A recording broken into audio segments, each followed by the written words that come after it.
रुपेक्षा एक साधारण से परिवार के साथ में रहा करती थी। रुपेक्षा की जान अपने परिवार के अंदर बसती थी। जो भी उसके परिवार के खिलाफ जाता, वो उसका सबसे बड़ा दुश्मन बन जाता। एक दिन उसका पति हार्दिक जख्मी हालत में घर पहुंचता है। क्या हुआ आपको? आपको इतनी चोट कैसे लग गई? कुछ नहीं हुआ, मैं ठीक हूँ, तुम चिंता मत करो। आप ये कैसी बात कर रहे हैं? आपको इतनी चोट लग गई है और आप कह रहे कि मैं चिंता ना करूं? सच बताइए, किसने किया ये सब? किसी ने नहीं किया है, मेरा एक छोटा सा एक्सीडेंट हो गया था, बस उसी वजह से इतनी चोट लग गई, बाकी मैं ठीक हूँ। कितनी बार कहा है आपसे कि गाड़ी ध्यान से चलाया करिए, लेकिन आप है कि मेरी बात ही नहीं सुनते। आज के बाद आप गाड़ी लेकर ऑफिस नहीं जाएंगे। ये क्या बात कर रही हो? अगर गाड़ी लेकर नहीं जाऊंगा तो ऑफिस कैसे जाऊंगा? वो मुझे नहीं पता, बस से, ट्रेन से या पैदल, जिससे मर्जी जाइए, लेकिन बस कल से गाड़ी लेकर नहीं जाएंगे आप। देखो, ये एक होनी थी जो हो गई। कल को अगर मैं किसी और सवारी से आ रहा होता तब भी तो एक्सीडेंट हो ही सकता था ना। तुम क्या करती उसमें?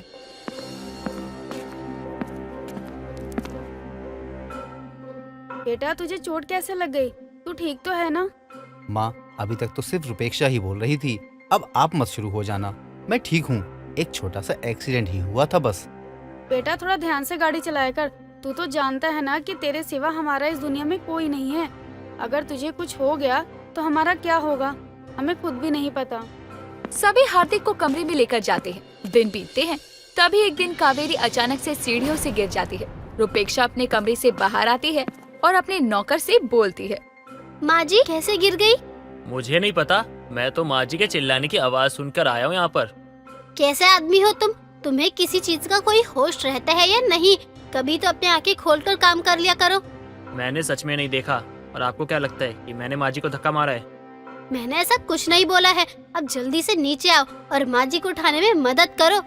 रुपेक्षा आए दिन अपने घर में हो रहे हादसों को देखकर बहुत परेशान रहा करती।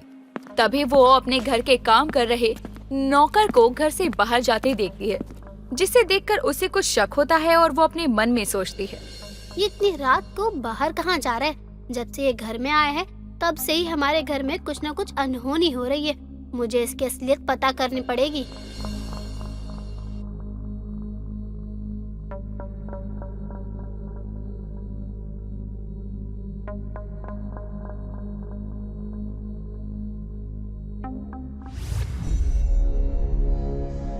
हे शिव जी, ये नौकर तो जिन है और ये नेवला उसका आका। इसका मतलब हमारे घर में जो कुछ भी हो रहा है वो सब ये जिन कर रहा है इस नेवले के कहने पर। इसको तो मैं नहीं छोड़ूंगी।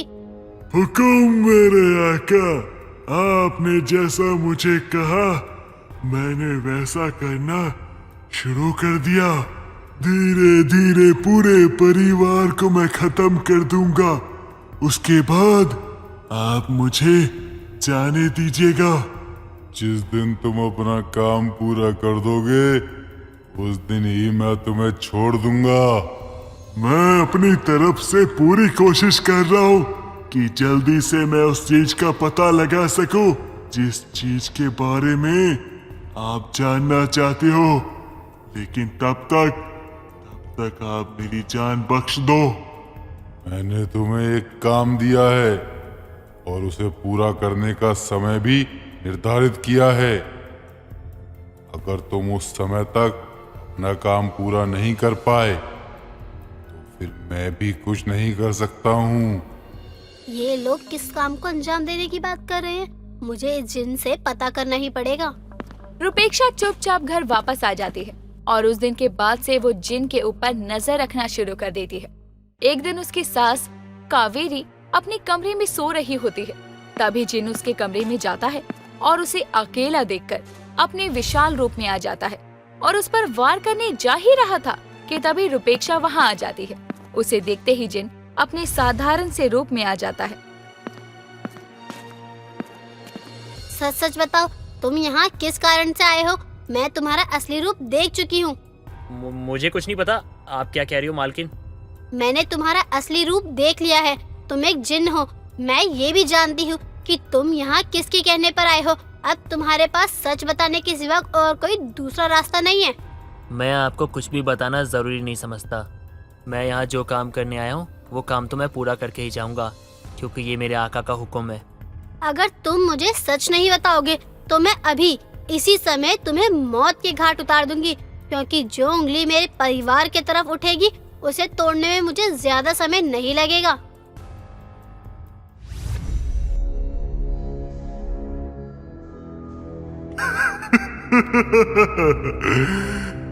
एक साधारण औरत होकर तुम मुझे धमकी दे रही हो।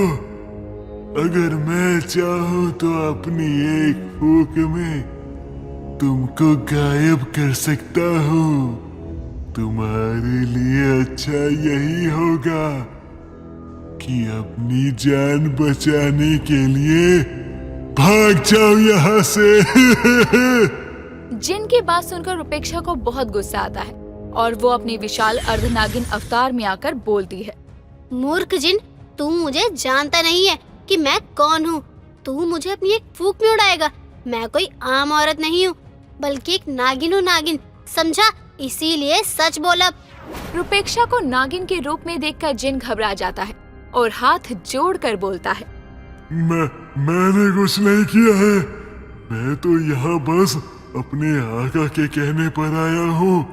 उनका कहना था कि आपके पति के पूर्वजों ने उनके पूर्वजों की जान ली थी, जिसका बदला वो आपके पति और सास की मौत से लेना चाहते थे, और उन्हें ही मारने के लिए मैं यहाँ पर आया था, क्योंकि मेरा चिराग उनके कब्जे में है।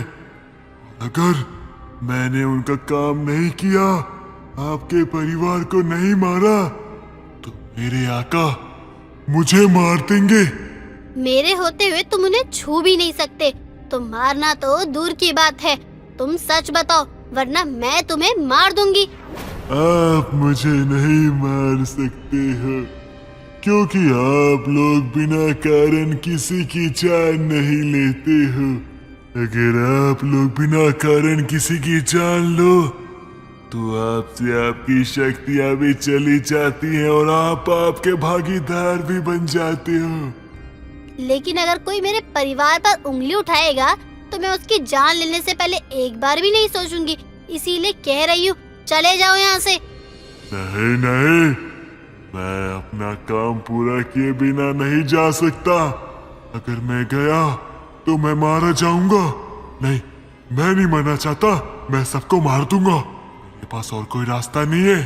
एक रास्ता है जिससे तुम्हारी जान भी बच सकती है और मेरे परिवार की भी, लेकिन इसमें तुम्हें मेरा साथ देना होगा।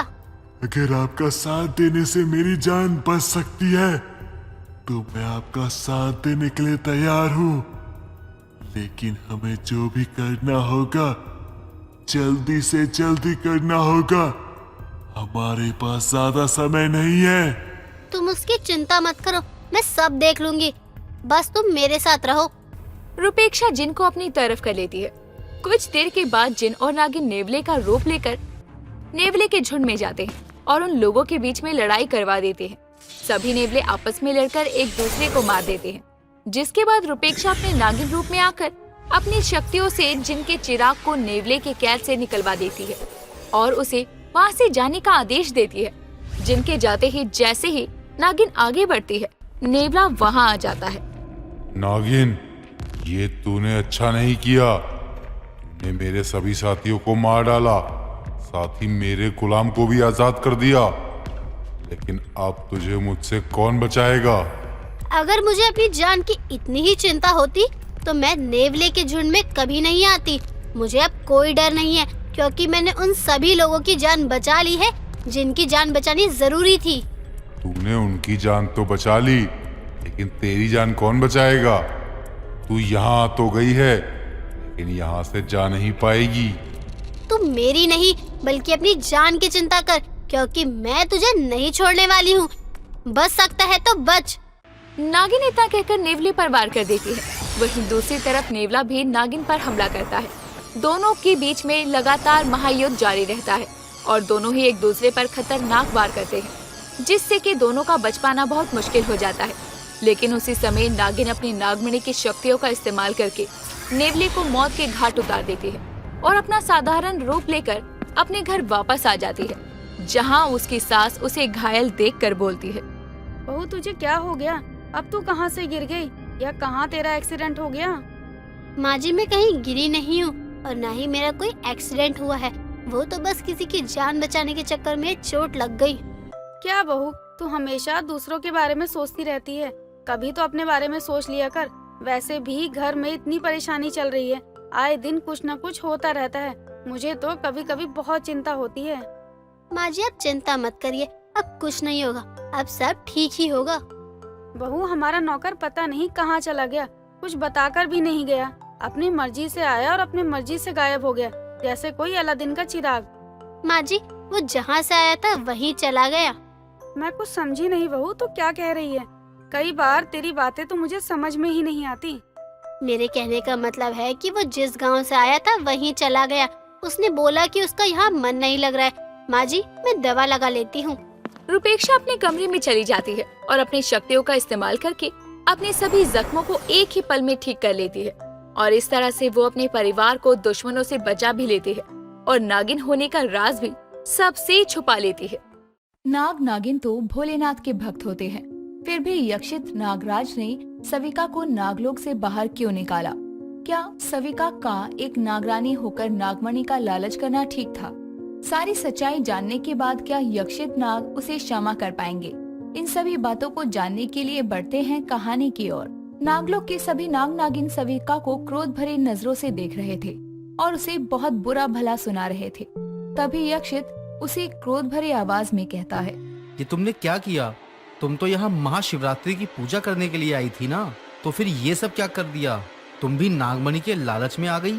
तुमने ये ठीक नहीं किया। तुम्हारी इस गलती की कोई क्षमा नहीं है। तुम्हें इसका दंड जरूर मिलेगा।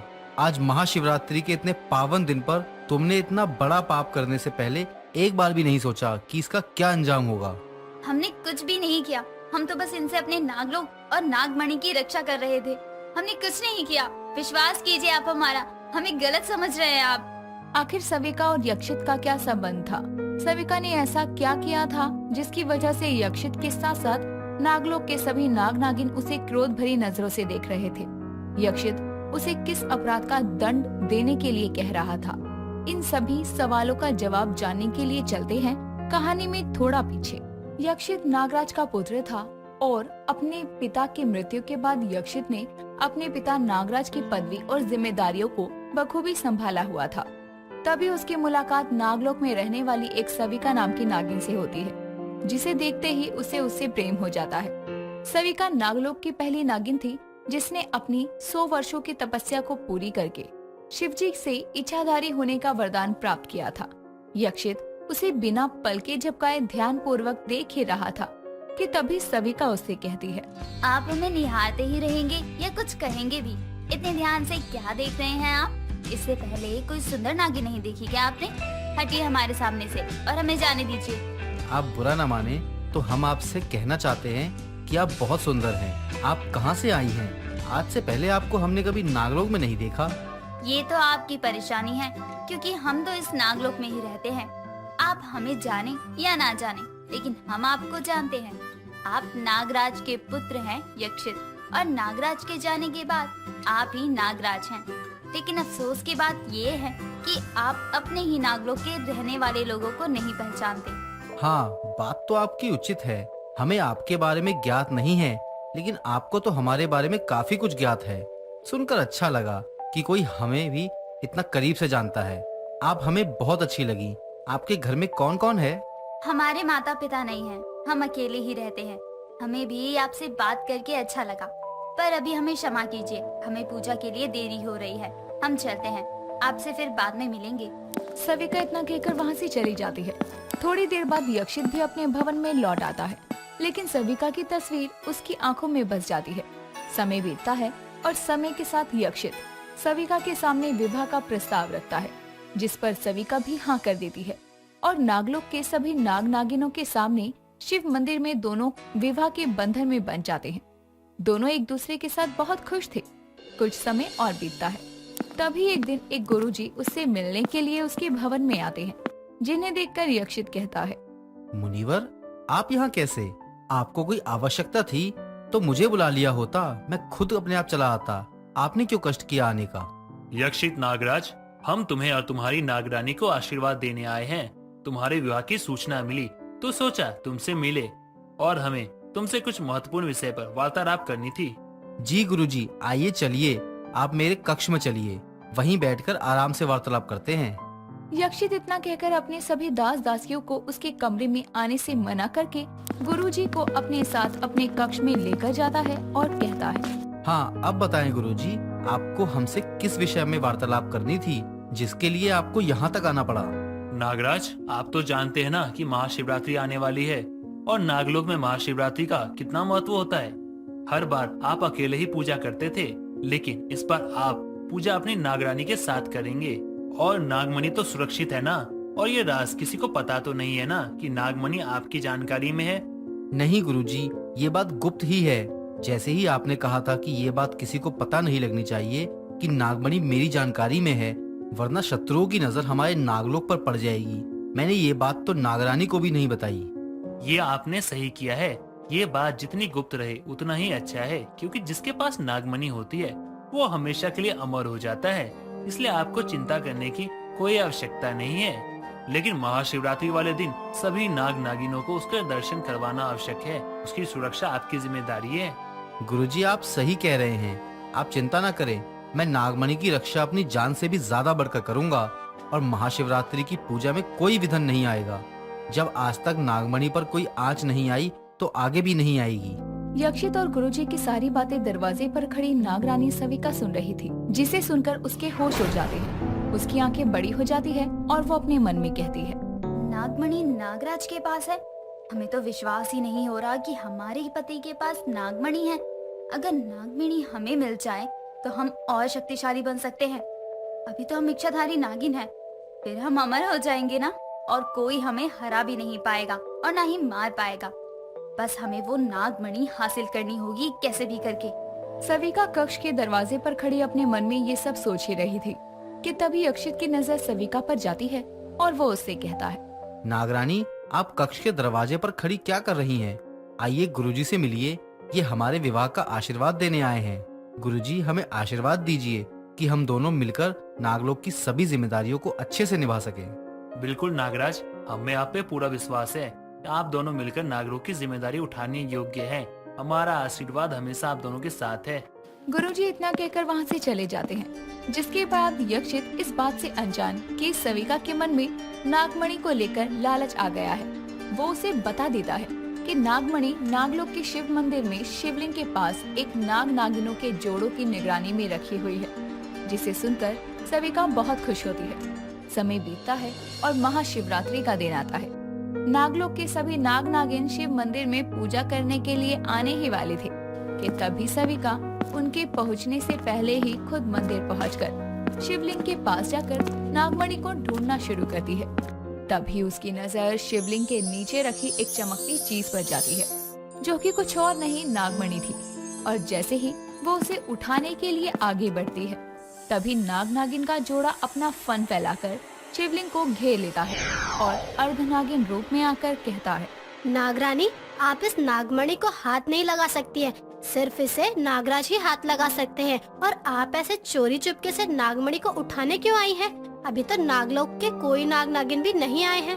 वो हमें नागराज ने ही कहा था कि हम नागमणि उठा लाएं, इसलिए तुम हमें ये नागमणि दे दो, हमें देर हो रही है। ऐसा नहीं हो सकता है, क्योंकि नागराज को पता है कि नागमणि शिव जी की धरोहर है और उन्होंने ही हमें इसकी रक्षा के लिए यहाँ रखा है और कभी नागमणि को मंदिर से बाहर नहीं ले जा सकते।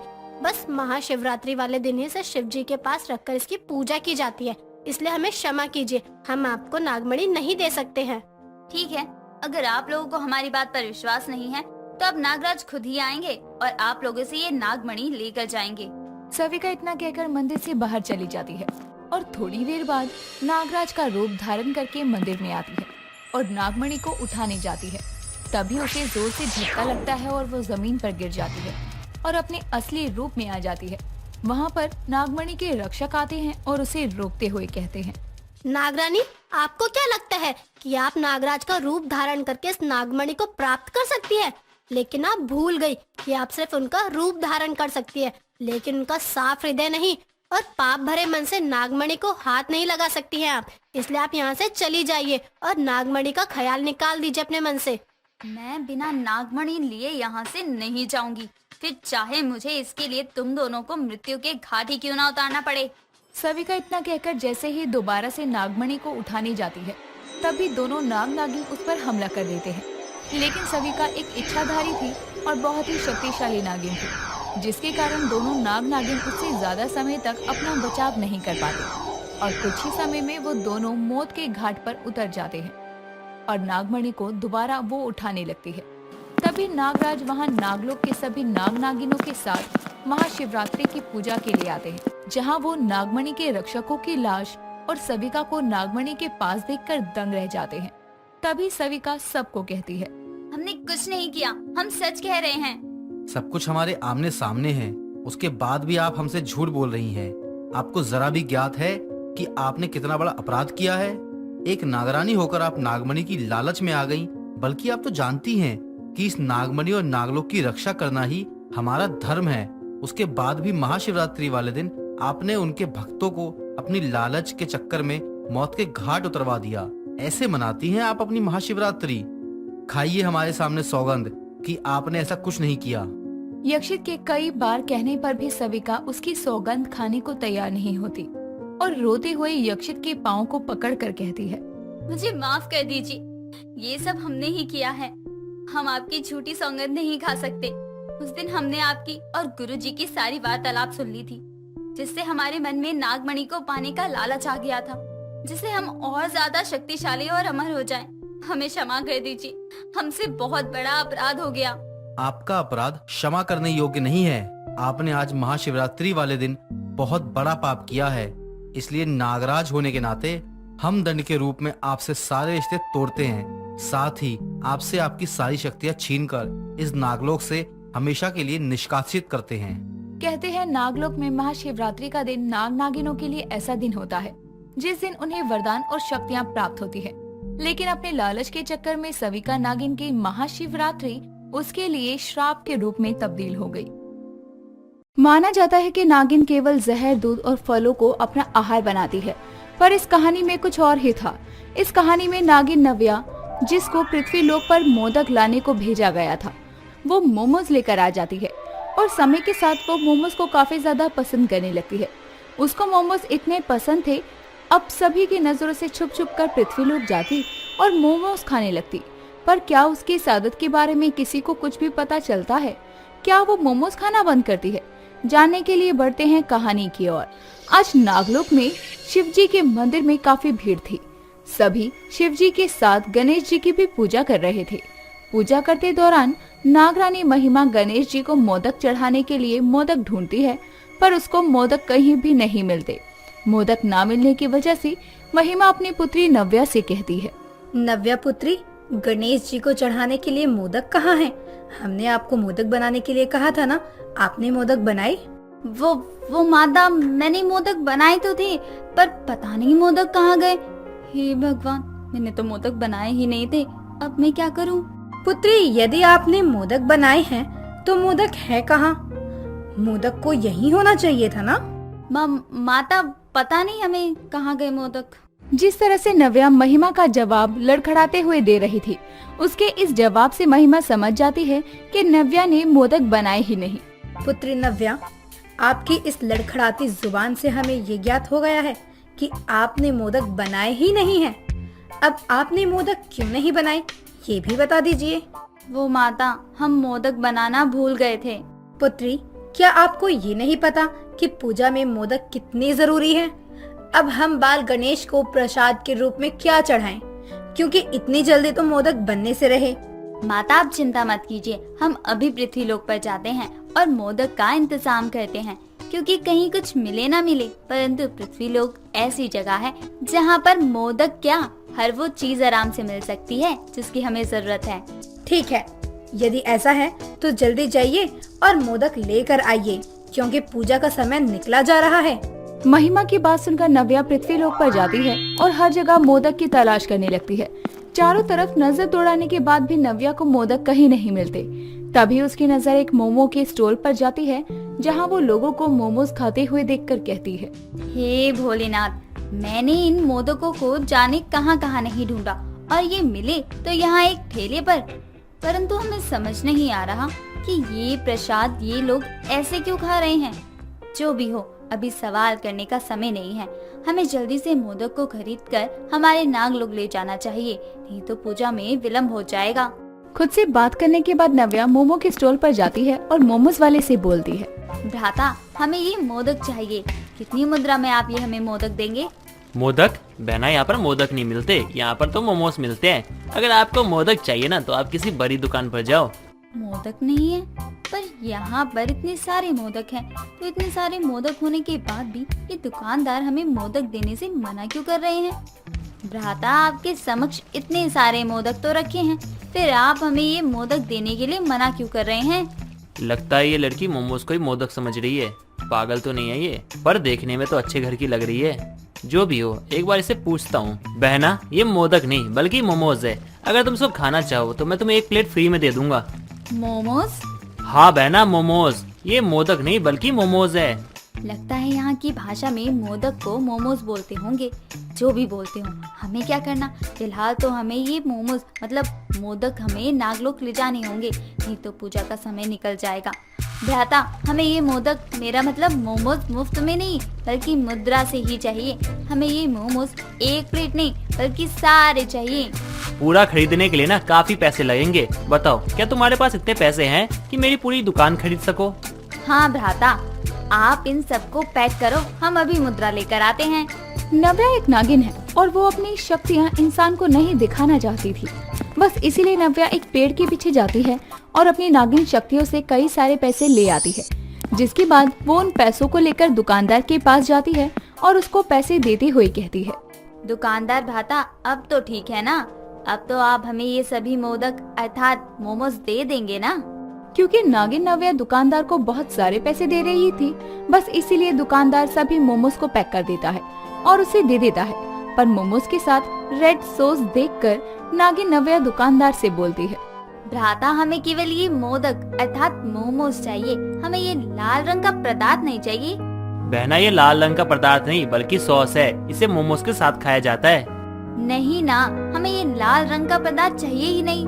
इतना बोलकर अब नव्या मोमोज को लेकर नागलोक आ जाती है, जिसके बाद वो अपनी माँ महिमा को मोमोज उर्फ मोदक देती है। इस तरह से उनकी पूजा शुरू होती है। पूजा शुरू होने के बाद अब सभी नाग नागिन में नव्या वो मोमोज बांट देती है। अब जब सभी नाग नागिन मोमोज उर्फ मोदक खाते हैं तो उनको उनका टेस्ट बड़ा अजीब सा लगता है, पर क्योंकि नागलोक में पृथ्वी लोक से उनकी होने वाली नागरानी मोदक लेकर आई थी, बस इसीलिए कोई भी कुछ नहीं बोलता। लेकिन जब महिमा उस मोदक को खाती है तो वो अपनी पुत्री नव्या से कहती है, पुत्री नव्या, ये कैसे अजीब से मोदक हैं? अजीब मोदक है, परंतु ऐसा कैसे हो सकता है? लीजिए, खा कर देखिए। महिमा के बोलने पर अब नव्या उस मोदक को खाती है और उस मोदक को खाने पर उसको भी कोई टेस्ट नहीं आता, जिसके बाद वो अपनी माता से कहती है, माता, ये तो सत्य है, इस मोदक में कोई भी स्वाद नहीं है। हालांकि मोदक मीठे होते हैं, पर ये मोदक तो ना मीठे हैं और ना ही जहरीले। हमें तो इसका स्वाद जरा भी अच्छा नहीं लगा। एक क्षण माता, आपको पता है, जब हम ये मोदक ले रहे थे तब वो दुकानदार भ्राता इसको मोदक नहीं बल्कि मोमोज कह रहे थे। साथ ही वो इस मोदक के साथ एक लाल रंग का पदार्थ भी दे रहे थे। कहीं ऐसा तो नहीं कि इस मोदक को स्वादिष्ट बनाने के लिए उस लाल रंग के पदार्थ की जरूरत हो? पता नहीं पुत्री। माता, हम क्या कह रहे थे कि क्यों ना हम एक बार इस मोमोज वाले मोदक को पृथ्वी लोक पर जाकर उस लाल रंग के गीले पदार्थ के साथ खाएं। यदि उसका स्वाद अच्छा हुआ तो हम सभी के लिए ले आएंगे। अपनी बेटी की बात सुनकर महिमा नव्या को एक बार फिर पृथ्वी लोक जाने की इजाजत देती है। अब नव्या एक बार फिर पृथ्वी लोक जाती है। इस बार वो लाल रंग के पदार्थ के साथ मोमोज खाती है। मोमोज सॉस के साथ खाते ही उसको मिर्ची लगती है, जिसके बाद वो खुद से कहती है, हाय, क्या खा लिया मैंने? हो हे भोलेनाथ, मेरी तो जुबान ही जल गई। अब मैं क्या करूं? भ्राता भ्राता हमें जल दो, हमारी जुबान जल गई। भला इतना भी तीखा कोई मोदक बनाता है? न जाने आप कैसे मोदक बनाते हैं। इतना बोलकर अब नव्या पानी पीती है। थोड़ी देर रुक जाती है। भले ही उसको मिर्ची लगती है पर उसको मोमोज काफी अच्छे लगते हैं। जिसके बाद वो एक बार फिर उन मोमोज को पैक करवा कर अपने नागलोक ले आती है और सभी के साथ खाती है। कई नागिन उन मोमोज को खा तो लेती हैं, पर कई सारे नाग नागिन उसको खा नहीं पाते। समय बीतता है। समय के साथ नव्या को मोमोज खाने की आदत लग जाती है। वो हर बार नागलोक से छुपते छुपाते पृथ्वीलोक जाती और मोमोज खाकर आती। ऐसे ही एक दिन जब वो पृथ्वीलोक में मोमोज खाकर वापस आती है, तब उसकी माँ महिमा उसे देख लेती है और नव्या पर गुस्सा होते हुए महिमा नव्या से कहती है, नव्या, आप पृथ्वी लोक से आ रही हैं। हम जान सकते हैं कि आप पृथ्वी लोक पर क्यों जाती हैं? क्या आप किसी व्यक्ति से प्रेम करती हैं? नहीं माता, आप ये कैसी बात कर रही हैं? हम नागलोक के नियमों के खिलाफ कभी नहीं जा सकते। हम आने वाले समय की नाग रानी हैं और हमें ये बहुत अच्छे से ज्ञात है कि मनुष्य से प्रेम करना कितना बड़ा गुनाह है। मनुष्य को अपनाना ये हमारे नागलोक में कभी संभव ही नहीं है। और तो और हम किसी मनुष्य से प्रेम भी नहीं कर सकते माता। यदि तुम किसी मनुष्य से प्रेम नहीं करती तो तुम हर दिन पृथ्वी लोक पर क्या करने जाती हो? देखो नव्या, हमसे झूठ बोलने का प्रयास मत करना, क्योंकि तुम ये बहुत अच्छे से जानती हो कि हमसे कोई भी झूठ नहीं छुप पाया है। यदि कभी भी किसी ने हमसे झूठ बोलने की जरूरत की है तो हमें वो एहसास हो चुका है कि कौन सत्य बोल रहा है और कौन झूठ। साथ ही अगर तुमने हमसे झूठ बोलने का प्रयास किया तो तुम सोच भी नहीं सकती कि हम तुम्हें क्या दंड देंगे। माता, हम आपसे कभी झूठ नहीं बोलेंगे। और रही पृथ्वी लोक पर जाने की बात, तो हाँ, हम रोज पृथ्वी लोक पर जाते हैं, परंतु किसी व्यक्ति से मिलने नहीं, बल्कि वहाँ पर मिर्ची वाले मोमोज खाने जाते हैं। माता, हमें वो मोमोज अत्यधिक प्रिय हैं, बस इसलिए हम रोज जाते हैं। क्योंकि नव्या सच बोल रही थी, इसीलिए महिमा को उसकी बातों पर विश्वास करना ही पड़ता है। और जब महिमा को ये पता चलता है कि नव्या पृथ्वी लोक पर मोमोज खाने जाती है, तो वो अपनी बेटी से हंसते हुए कहती है, पुत्री, जब तुम्हें वो मिर्ची वाले मोमोज इतने ही पसंद हैं, तो तुम उसकी विधि सीख कर आ जाओ और यही नागलोक में बनाना शुरू कर दो। नव्या को अपनी माँ का विचार काफी ज्यादा अच्छा लगता है और वो वैसा ही करती है जैसा उसकी माँ ने उससे कहा था। अब नव्या पृथ्वीलोक जाती है और मोमोज बनाने की विधि सीखकर नागलोक में मोमोज बनाना शुरू करती है। जिसके बाद अब वो हर दिन मोमोज खाती और अपनी माता के साथ साथ सभी नागिनों को भी मोमोज खिलाती।